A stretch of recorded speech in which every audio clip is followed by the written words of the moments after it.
What is up, everybody? OGP back with you for another video. I'm sitting here in the dark, and that's because it's after midnight. It is the night that we get to finally see the new Texas Chainsaw Massacre movie on Netflix, and I'm about to check it out right now.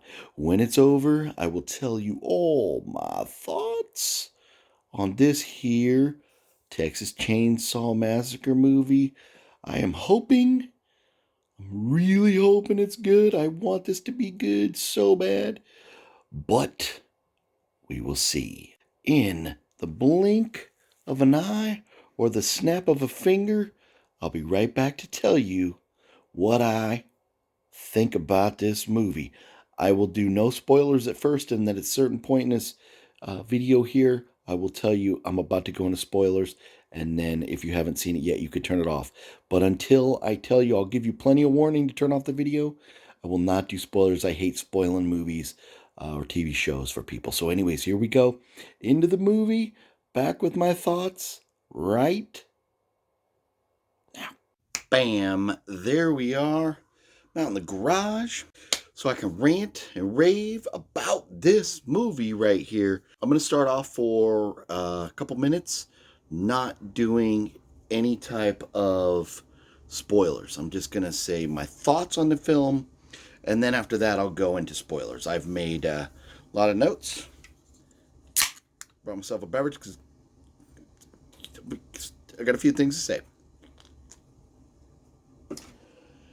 So, first of all, I'm not a big fan of this movie. It wasn't too long. It had a lot of action. Right off the bat, they made me hate the main four people in it. I'm like, can you all die now? In the original Texas Chainsaw Massacre, they made some of the characters annoying and stuff, and some of them you're like, okay, I don't care if this guy dies or whatever. But these ones, they flat out went out of their way to make them, in my opinion, make them just pieces of crap. I was rooting for them to die, and that was, to me, it was like, okay, I don't know if you wanted me to do that or whatever, but right off the bat, I'm like, screw this movie. I don't like these people.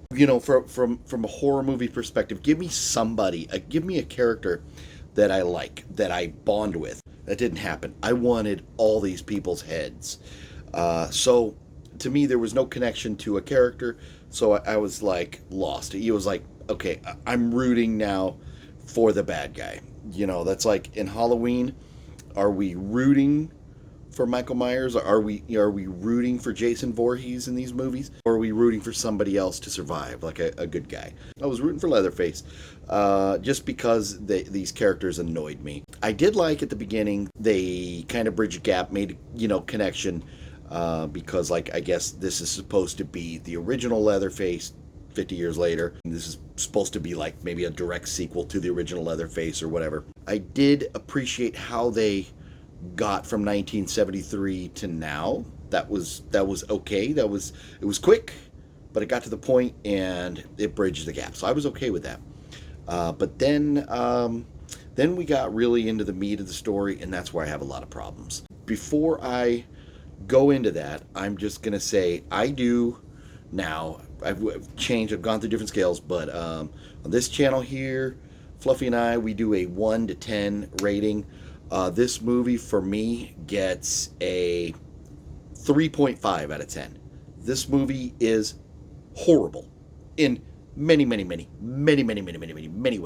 The writing's bad. The acting's bad. The makeup and effects are bad. Come on, with that type of budget. We're supposed to be in some abandoned town in Texas, whatever. And but yet the street is nicely paved. The buildings are all no bricks falling out, and we just threw a little dust on it and put a tumbleweed in the street. We'll call it a day.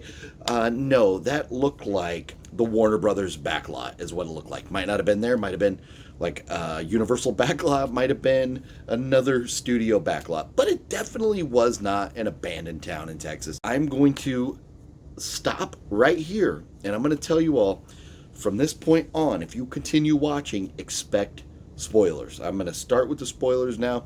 So please, if you don't want to be spoiled, go ahead and turn this video off. But please, after you're done watching it, come back and finish this video, and I'll fill you in on all the spoilers, was I'm about to really get into the heated part of my rant right here. So if you are checking out right now, thank you very much for watching. Go check out the movie, and then please come back and let me know your thoughts on it if you haven't already. If you have already seen it, leave your comments down below. Let me know what you have thought. But either way, give the video a thumbs up if you would on your way out, or as you continue on, hit that thumbs up, please. So here we go. I made notes. when it's time to really destroy movies, I need notes because I get so amped up that I'll never remember everything. So here we go. I got about 5 or 6 pages. So we'll just start here. The elephant in the room. Leatherface. Let's just say he was 20 years old in the last one. So now he's 70. And he's running around doing all this stuff? Right. Are we supposed to believe now that Leatherface is also like superhuman, kind of like Michael Myers was revealed to be in Halloween Kills? Which I'm still unsure if I'm okay with. I guess that will all depend on how Halloween ends goes. So yeah, 70, 80-year-old Leatherface. And then the mask in this one. I did not make a note of this, but the mask, it looks stupid, and he ends up cutting it off the chick who's running an orphanage. So the lady who's running the orphanage, he cuts her face off and he wears it. And he has a gigantic head, but her face fits perfectly right over his. The mask was horrible in this. It was very disappointing. Notes are, the kids in the car are annoying as hell. I immediately want them all to die. And then they're like real shitheads to this random dude who's getting gas. Like, he just pulls up in his truck and they all stop and stare at him like a bunch of F-wads. And I'm just like, who does that? How do you just stop and stare at some dude and then talk crap about him when you're far from home and he has a gun on his hip? You know, you are the twat waffles. If you stop and you just immediately start shit with somebody who's minding their own business, you are the twat waffles. You deserve to die. That's all I'm saying about that. They get into this town, Harlow. They find this place that's supposed to be theirs, but we don't know right off the bat that it's supposed to be theirs. We just know there's a Confederate flag outside and it has upset them. So they go inside so they can try and get up to the second floor to rip the flag down. While they're in the house, they run into the lady who runs the orphanage. It was the orphanage they walked in, and they're like, this is our house. She's like, no, it's my house. They're like, no, this is our house. This is my house. Now let's sit down and have a cup of tea, and then we'll talk this out. And then the lady says, like, well, she's said something that's kind of like racist, and like, I'm not going to repeat it because I don't want nobody like, pulling my words and making me look bad. But anyway, she's offensive. She's like an old lady, like from the South, and doesn't understand maybe how she's being offensive, but she is. So then they're like, screw this lady, we're out of here. And they are leaving. And then all of a sudden, lady's having a heart attack. She's dying. They're so offended by her and her her like offensiveness and all that. And then like she's falling down and dying. But so they call the cops, because they wanted her out of the house. So the cops show up. They're getting her loaded into the cops' van to take her to the hospital. And all of a sudden, the people that are so offended by this lady that A, shouldn't be in their house, and B, is racist, they're like, oh my God, one of us has to go to the hospital with her. So they decide like, oh, it's going to be the blondie who kind of wasn't involved with the whole confrontation in the first place that's going to go to the hospital with her. And the black guy, who's like the one who's offended the most by this all, is like, make sure she's okay. What do you care, dude? You don't know this woman. You just met her. She's racist. She offended you. You want her out of there. Good riddance, right? No, make sure she's okay. What do you like? And you're just going to, blondie, you're just going to hop in this sketchy cops van and just like roll off with them? Like, I don't buy it. No, that was bad writing. That was horrible writing. It was so beyond stupid. So they're in the van. They're going to the hospital. Obviously, Leatherface is, for whatever reason, Leatherface was living in the orphanage. And this woman was like taking care of him or whatever. She, replaced, pick a character from the original movie. She replaced them. She's taking care of this guy. So Leatherface, of course, is in the back, but they don't know he's Leatherface. They're on the road. She dies. The old lady dies. Leatherface gets pissed, starts killing everybody in the van. Well, Blondie up front is still alive. Leatherface is out like wreaking havoc. She's like trapped in the van. There's a dead cop right next to her. But no, don't go for his gun to protect yourself because he's a cop. He's going to have a gun in his hip, right? No, don't go for that. Just sit there and panic and freak out and wait till you die, which she dies. So dumb, stupid, dumb, just dumb. And then also, so in the accident, supposedly we're led to believe that she got a bump on her head. You can clearly see the outline of the makeup, the effects of the prosthetic bump that was put on her head. Bad effects, bad. For a movie of this budget, you got to do better than that. It was horrible. You got to do better. And it was just a lump. I mean, I get it right off the bat. It's not going to be all bruised and swollen up or anything. Give us a little more than that. It was horrible. After that, Leatherface, he's like, cutting up, the face off the old lady to put it on his face. All of a sudden we get this long shot of the sunflowers. They're all dead, the field of sunflowers. And then here comes Leatherface. Boop, rising from the dead sunflowers like the great pumpkin, Charlie Brown. What in the fuck was that? What was that? What was that? What? He rose up like, oh, here I come. I'm rising from the ashes. I'm Leatherface. I'm back and I'm a badass. That shot, that scene was so unbelievably stupid, but reminded me of the great pumpkin, Charlie Brown, and I do like that holiday classic tradition. I always got to watch around Halloween. Got to watch Great Pumpkin, Charlie Brown. That's a good one. This one is not a good one. Great Pumpkin, that's a good one. We jump back over to the town. We're back in town, and we got the big party bus that rolled into town with the investors. The investors that are all like teenage kids, like or 20-year-olds or whatever. Right. Okay. These are people that are going to invest in your town. So we magically jump back over there. It's just a few minutes later. We're just finding out that, the cops killed, or the Leatherface killed the cops and the blondie and stuff. And the old lady died. I don't even think we found out the cops were dead yet. We just found out the old lady died. I mean, we're like right after that. Somehow or another, in those few minutes that went by, we were able to fire up a barbecue and smoke meat that, takes hours to smoke. No, bam, done. Just like that. As quick as I jumped from watching the movie into this portion of this video, bam, we smoked some meat. All right. Good job. If you know how to do that with a barbecue and you could smoke meat in about 10 minutes, let me know, please. Because, and hope it better be good. If you're going to teach me how to smoke meat in 10 minutes, it better be good. Then we get to our hero, right? Our hero. We get to our hero. Let me just ask you if this rings a bell. There's a lady that long time ago, let's just say 40 years ago, had a guy trying to kill her and killed all her friends, but she survived.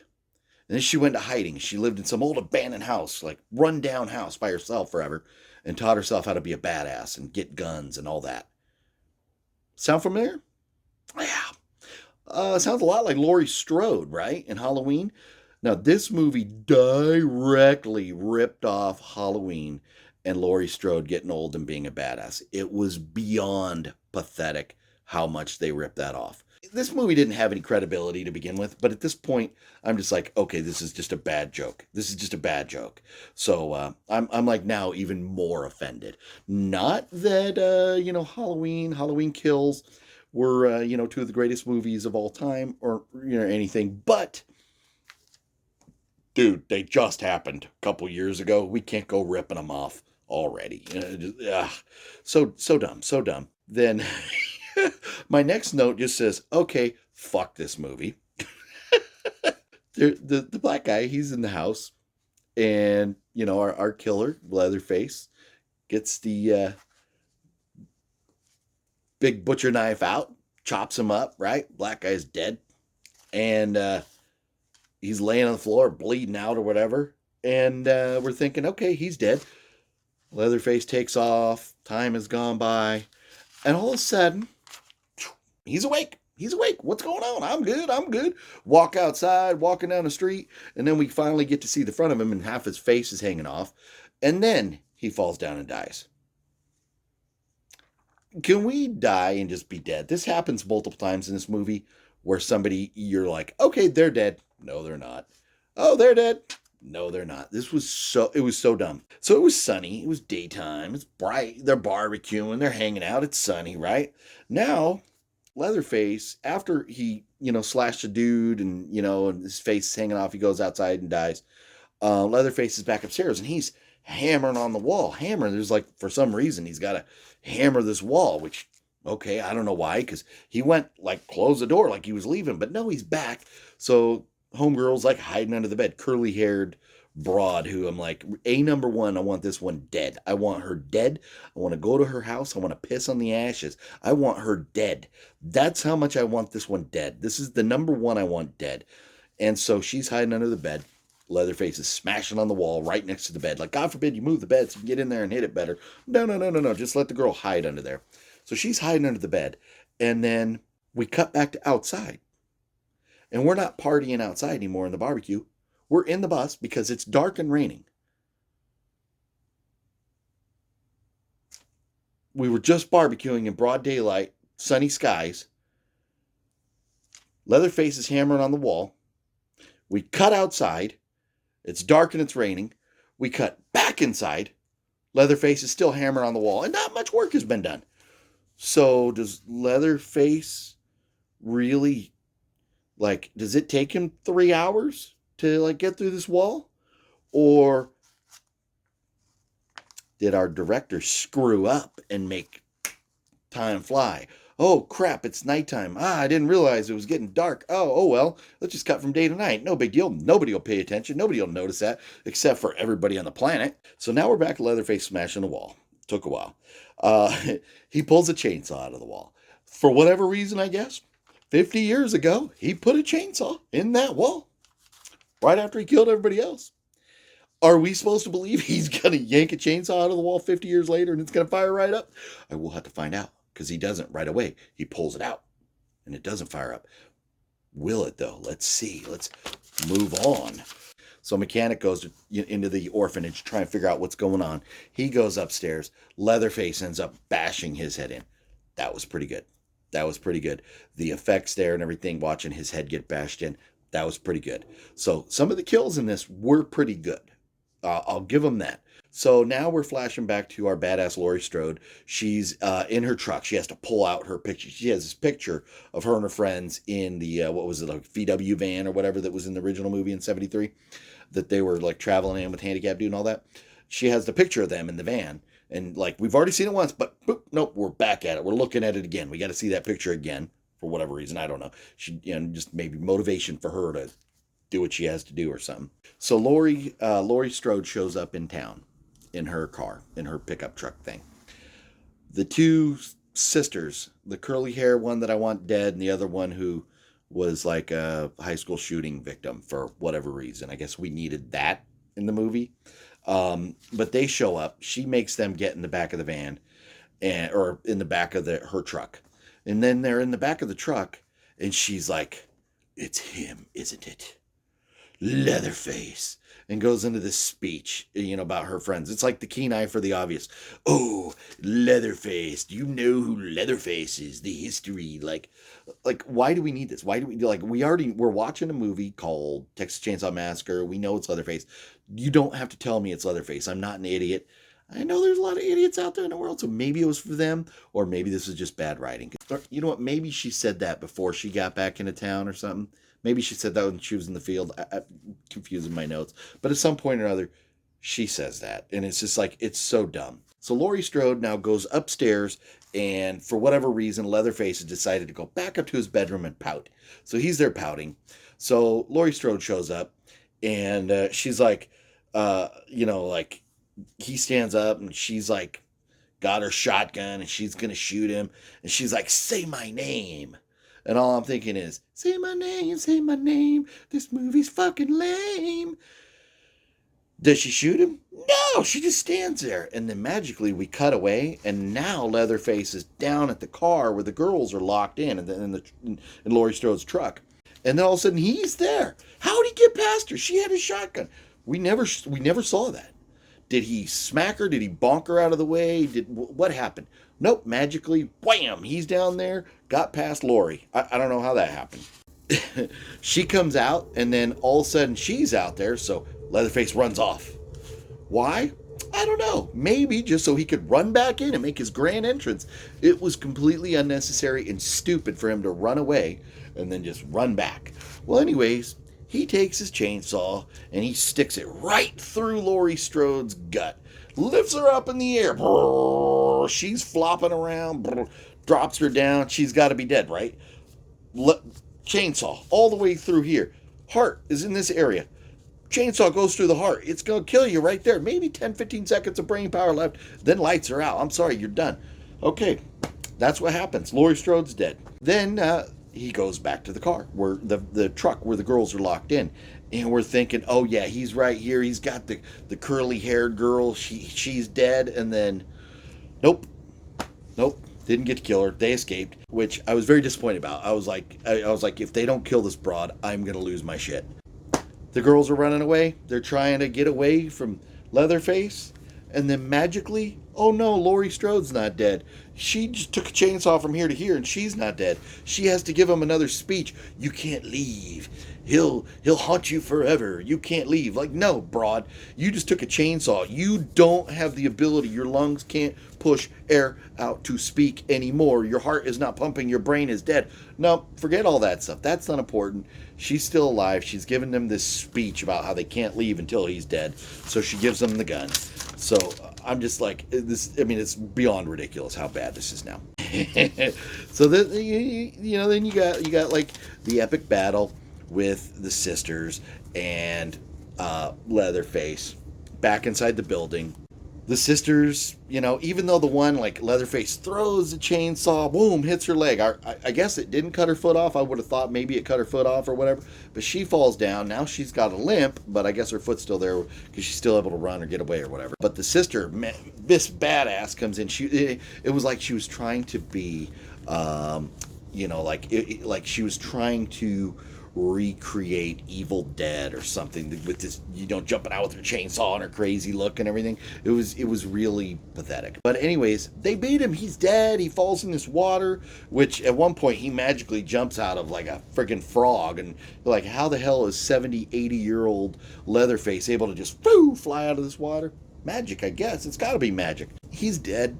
The girls are like, let's go home. They walk out. They're going to hop in the Tesla and just drive away. And they're, like, as they're walking down the street, there's the bloody picture. There's Laurie Strode's cowboy hat laying in the road. I'll just pick up Laurie Strode's cowboy hat and put it on and head on home. Hop in the car and say, let's go home. No, you're going to go to a police station. You're going to go somewhere to get help because there's a busload full of dead people. And I think I don't know if I missed a page or if I just didn't comment on that. A lot of the bus kills were pretty good. Some were very stupid.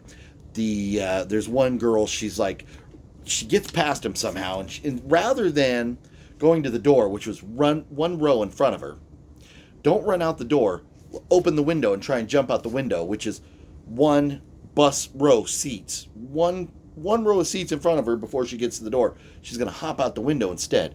Nope. So Leatherface comes up and cuts her in half.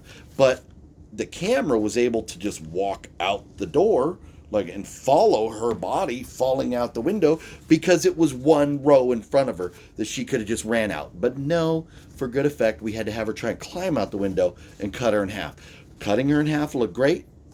The effects were good, but the storyline was stupid because she could have taken 2 more steps and been out the damn door running away. But no, we needed to kill her at the window. So you could have backed that up further in the bus or broke the door or something so she couldn't have used it. But no, we're just going to climb out a window instead of running through an open door because that's what we do when we're dumb. We're in the Tesla now. The 2 sisters, the curly-haired one I hate and the other one who I don't hate so much, but I still not a big fan of. And then right before let's go home, everything is hunky-dory, the sun's shining, it's a beautiful day. Nope. Boom, here comes Leatherface, yanks the curly hair broad out of the car, and proceeds to cut her head off, which I'm like, thank you. I needed her dead. I needed her, or else I would have been so angry at this movie. So she's dead. So I'm like, that's great. Then all of a sudden, here comes the classic, raise the chainsaw up in the air, get that shot, boom, cut to black, movie's over. And so we don't know what happened to the sisters. So guess what? These D-bags that made this movie set us up for a sequel, which I will not be watching. I'm not going to do it. I'm not. Maybe I will. Probably not. I don't want to. But I mean, for the sake of like reviews of content for this channel, so I can, put my opinions out there for those of you that care to hear them, maybe I will watch it. But I don't want to, because this movie made me so mad. And then we get 8 minutes of credits. 8 minutes of credits. I don't even think Star Wars had 8 minutes of credits. This got 8 minutes of credits. All I can think is, did Dustin Ferguson make this movie? Because who in their right mind puts 8 minutes of credits? Yeah, I checked out. I was like, fast forward. I'm going to see if there's an Easter egg, which there is. There's an Easter egg that's just Leatherface walking to a house. So Leatherface ain't dead. But we knew Leatherface wasn't dead. So why we needed to see Leatherface going away? I don't know. Nostalgia, I guess. What we should have seen in an Easter egg was the sister being, make her Laurie Strode, make her Halloween 2. She's locked up in a loony bin, right? Do something. You already brought Laurie Strode for half the movie. You might as well go that route with this too. I knew I was going to rant for a while. I lost, track of what I was saying a few times there, so I apologize. But, when movies are this bad and this offensive, it I get going and, I just kind of get all riled up and lose my train of thought sometimes. But anyways, that's all I got to say about this 30 minutes later. If you like this video, give it a thumbs up. If you like that movie, I'm sorry, but I think you're wrong. But give this video a thumbs up anyways, baby. Yeah, that's how we do it. Thanks for watching, everybody. I appreciate you. We'll see you next time.